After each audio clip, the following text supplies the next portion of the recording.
ಸಿಂಧನೂರು ನಗರದ ತಾಲೂಕಾ ಸಾರ್ವಜನಿಕ ಆಸ್ಪತ್ರೆಗೆ ಜಿಲ್ಲಾ ಉಸ್ತುವಾರಿ ಸಚಿವರಾದ ಶರಣಪ್ರಕಾಶ್ ಪಾಟೀಲ್ ಭೇಟಿ, ಅಧಿಕಾರಿಗಳನ್ನು ತರಾಟೆ. ರಾಯಚೂರು ಜಿಲ್ಲೆಯ ಸಿಂಧನೂರು ನಗರದ ತಾಲೂಕಾ ಸಾರ್ವಜನಿಕ ಆಸ್ಪತ್ರೆಗೆ ರಾಯಚೂರು ಜಿಲ್ಲಾ ಉಸ್ತುವಾರಿ ಮಂತ್ರಿಗಳಾದ ಡಾಕ್ಟರ್ ಶರಣಪ್ರಕಾಶ್ ಪಾಟೀಲ್ ಅವರು ಭೇಟಿ ನೀಡಿದಾಗ ಸಂಘಟನೆಯವರು ಇಲ್ಲಿನ ಸಮಸ್ಯೆಗಳ ಬಗ್ಗೆ ಅವರಿಗೆ ತಿಳಿ ಹೇಳಿದರು. ಕೂಡಲೇ ಅಧಿಕಾರಿಗಳನ್ನು ಡಾಕ್ಟರ್ ಶರಣಪ್ರಕಾಶ್ ಪಾಟೀಲ್ ಅವರು ತರಾಟೆಗೆ ತೆಗೆದುಕೊಂಡರು. ಈ ಘಟನೆಯು ಡಿಸೆಂಬರ್ 8ರಂದು ಮಧ್ಯಾಹ್ನ 4:30ಕ್ಕೆ ಜರುಗಿದೆ.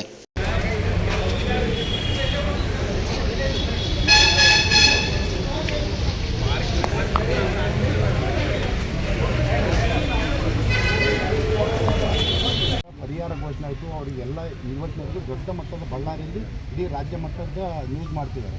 ನಮ್ಮ ಸಿಂಧನೂರು ತಾಲೂಕಲ್ಲಿ ಆಗಿರೋದಕ್ಕೆ ಯಾಕೆ ಸರ್ ಇಷ್ಟು ನಿರ್ಲಕ್ಷ್ಯ? ಇದಕ್ಕೆ ಕಾರಣ ಏನು ಸರ್? ಅವುಗಳು ತಮ್ಮ ಪಿ ಒಗಳಿಗೂ ಸಹ ಇದ್ರ ಬಗ್ಗೆ ನಾವು ಮಾಹಿತಿ ಹಾಕಿದ್ದೀವಿ ಸರ್.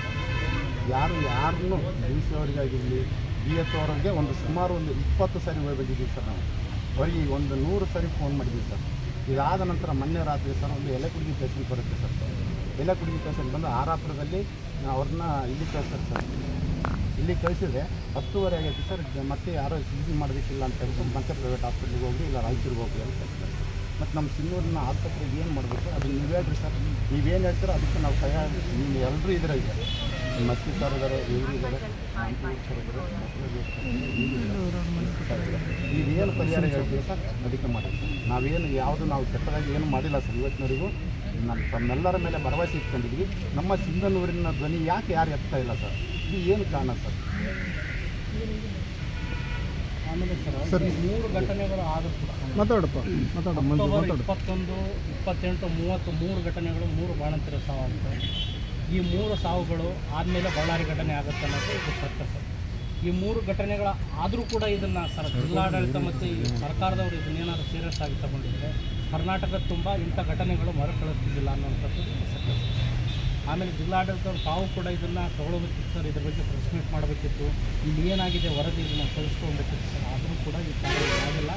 ನಾವು ಕರ್ನಾಟಕದಲ್ಲಿ ಇದೀವೋ ಇಲ್ಲ ಅನ್ನೋಂಥದ್ದು ನಮಗೆ ಚರ್ಚೆ ಆಗಿದೆ.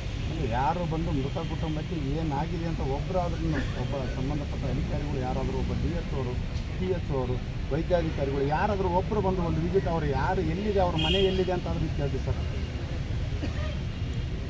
ಇದಕ್ಕೆ ಏನು ಕಾರಣ? ಏನು ನಿರ್ಲಕ್ಷ್ಯಕ್ಕೆ ಏನು ಕಾರಣ ಹೇಳಿ ಸರ್? ನನಗೆ ಒಂದು ಉತ್ತರ ಕೊಡಿ ಸರ್. ಇಲ್ಲಿ ಆಸ್ಪತ್ರೆಯಲ್ಲಿ ಯಾರು ಡಾಕ್ಟರ್ ಇರೋದಿಲ್ಲ ರೀ, ಎಲ್ಲ ಪ್ರೈವೇಟ್